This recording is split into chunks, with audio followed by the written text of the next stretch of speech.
जय श्री राम दोस्तों, स्वागत करती हूँ आप सभी दोस्तों का अपने YouTube चैनल पर। उम्मीद करती हूँ आप सभी लोग अच्छे होंगे, स्वस्थ होंगे, हनुमान जी की कृपा से सब लोग अच्छे होंगे, सुरक्षित होंगे। तो आज की वीडियो हम बहुत खास लेकर के आए हैं आप लोगों को कि जो लोग मतलब हनुमान चालीसा का पाठ करते हैं, हनुमान जी के बहुत बड़े भक्त हैं और उनको कोई फल नहीं मिल रहा है कोई, तो उसका आज मैं 5 कारण लेकर के आई हूँ कि आप लोगों को क्यों फल नहीं मिल रहा है। इतना पूजा पाठ करते हैं, भक्ति करते हैं, फिर भी आपको कोई फल नहीं मिल रहा है, बहुत ज़्यादा आप परेशान हो चुके हैं।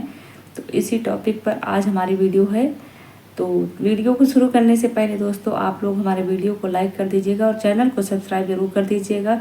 हनुमान जी के भक्त हैं तो कमेंट बॉक्स में जय श्री राम, जय हनुमान जी महाराज लिखना मत भूलेगा। कुछ भी लिख दीजिए, मतलब बालाजी महाराज जय, हनुमान जी महाराज जय, नीम करोली बाबा, मतलब कुछ ना कुछ कमेंट में आप लोग लिख दिया करिए।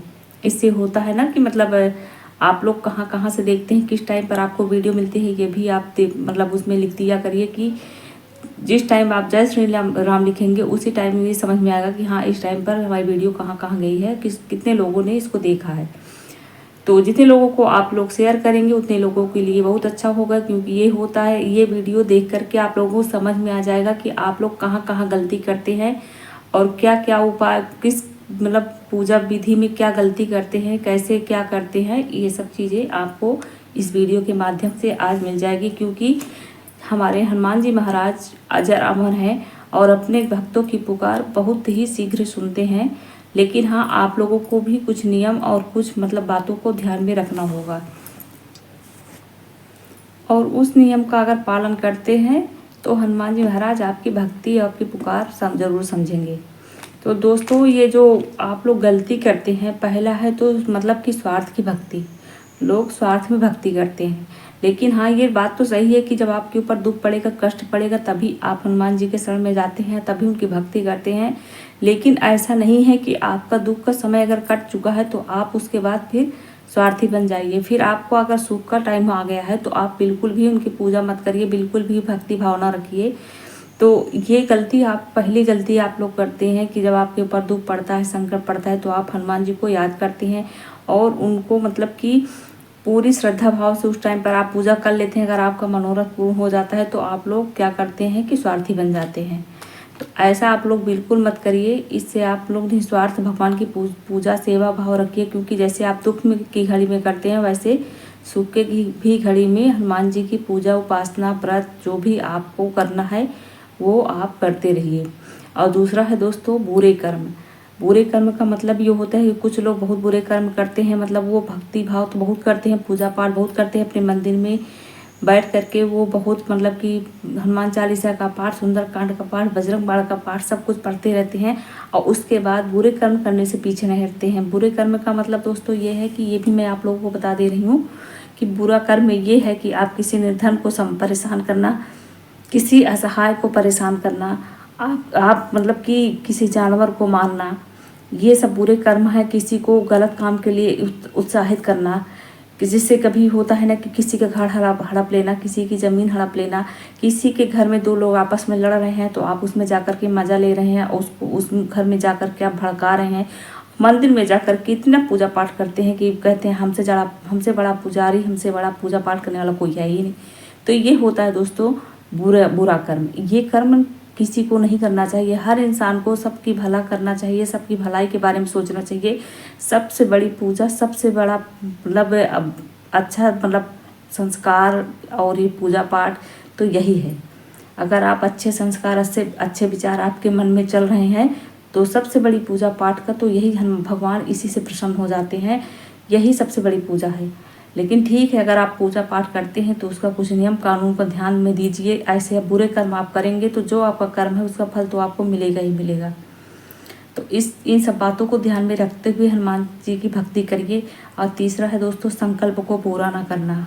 आपने संकल्प तो ले लिया है, लेकिन उस संकल्प को आप पूरा नहीं कर पा रहे हैं। कहीं ना कहीं अगर कोई व्यवधान आपके मतलब संकल्प में आ जाए तो ठीक है, आप उसको उस पर छोड़ दिए हैं, छूट गया है, आगे आप कंटिन्यू कर सकते हैं। लेकिन कुछ लोग हैं कि उनका मन ही ऊब जाता है, फिर किसी चीज़ का संकल्प लेते हैं, फिर वो बाद में उनका कार्य पूरा हो जाता है तो वो संकल्प को पूरा भी नहीं कर पाते हैं। और उनके मन में मतलब ये सवाल आता ही नहीं कि हमने कुछ संकल्प लिया था, कुछ हमको पूरा करना है। ऐसे इस तरह की छोटी छोटी गलतियों से लोग परेशान हो जाते हैं। फिर उनके दिमाग में आता है कि हमने इतना पूजा किया, पाठ किया, संकल्प किया, सब कुछ किया, लेकिन हमारी मनोकामना पूर्ण नहीं हुई। तो दोस्तों, और चौथा है प्रभु से एकाग्रचित न होना।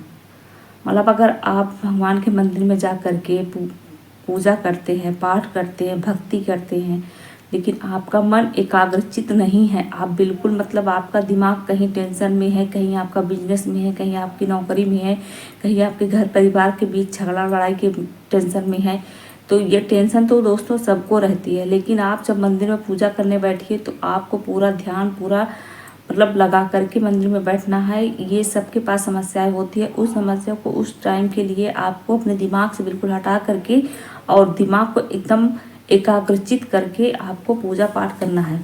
पूजा पाठ में अगर आप मन लगा करके पूजा कर लीजिए तो 100% हनुमान जी महाराज बहुत ही कृपालु हैं। वो आपकी प्रार्थना को जरूर सुनेंगे, क्योंकि हमारे इस धरती पर अजर अमर देवता हमारे हनुमान जी महाराज ही हैं, जो अपने भक्तों के कष्टों को बहुत जल्दी सुनते हैं और उसको दूर भी करते हैं। उनका उपाय भी मतलब कि आप किसी न किसी के द्वारा हनुमान जी महाराज आपकी मदद करते हैं। ये आप कभी भी आजमा लीजिए, जो लोग हनुमान जी महाराज के भक्त हैं वो किसी न किसी रूप में आकर के आपकी सहायता जरूर करेंगे। वाकई कुछ लोगों को इस चीज़ का एहसास हो जाता है और कुछ लोगों को इस चीज़ का एहसास नहीं हो पाता है। तो दोस्तों, इस तरह से अगर आप पूजा पाठ का नियम करते हैं तो आपको फल नहीं मिलेगा, अगर आप नियम विधि से करते हैं तो आपको ज़रूर सफलता मिलेगी। और पांचवा है नियमों का पालन ना करना। कुछ लोग होते हैं बिल्कुल भी नियम का पालन नहीं करते हैं, मंदिर में पूजा पाठ करने तो चले जाते हैं, लेकिन वो जो नियम होता है उस नियम का पालन नहीं करते। और नियम का पालन क्या होता है दोस्तों, कि आप मंदिर में गए पूजा करने, नहाए नहीं है, सुबह आप नहा लिए, मान लीजिए शाम को आप पूजा कर रहे हैं तो नहाए ही नहीं है, जबकि नहाने से क्या होता है, हमारा शरीर पवित्र हो जाता है, शुद्ध हो जाता है। तो आप नहा करके और शुद्ध स्वच्छ कपड़े पहनिए, साफ सुथरा कपड़ा पहनिए और साफ आसन लगा करके मंदिर में बैठिए और दीपक जला लीजिए। दीपक जलाएंगे तभी अब दीपक के माध्यम से ही भगवान तक वो आपकी प्रार्थना पहुंचती है। तो आप दीपक जला करके ही कोई भी पूजा पाठ, कोई भी संकल्प, कुछ भी करिए, वो सामने दीपक जलाइए, भगवान को थोड़ा सा भोग लगा दीजिए। और घर में मांस मदिरा का सेवन ना करिए, लहसुन प्याज का सेवन मत करिए। ये इन सब चीज़ों को आपको ध्यान में रखना है, यही है नियम का पालन। अगर आप नियम का पालन करेंगे तो आपकी प्रार्थना जरूर हनुमान जी महाराज सुनेंगे। तो दोस्तों, उम्मीद करती हूँ कि ये वीडियो आप लोगों को अच्छे से समझ में आ गई होगी। ना समझ में आई हो तो प्लीज़ इसको दोबारा देख लीजिएगा, बिना स्किप किए इस वीडियो को देखिएगा, तभी आप लोगों को समझ में आएगा कि क्या क्या नियम, इस 5 नियम का अगर आप पालन करके और हनुमान जी के भक्त बनते हैं तो आपकी कोई भी इच्छा अधूरी नहीं रहेगी, सारी इच्छा आपकी पूरी हो जाएगी और हनुमान जी महाराज आपकी हर संभव मदद करेंगे। जो भी आपकी ज़िंदगी में दिक्कत समस्या है सब आपकी दूर हो जाएगी। तो वीडियो को ज़्यादा से ज़्यादा लाइक कीजिएगा, शेयर कीजिएगा, चैनल को सब्सक्राइब कीजिएगा, बेल आइकन प्रेस कर दीजिएगा, जिससे हमारे वीडियो की नोटिफिकेशन आप लोगों तक जरूर पहुँचे। मिलते हैं नेक्स्ट वीडियो में। जय श्री राम, जय हनुमान जी महाराज।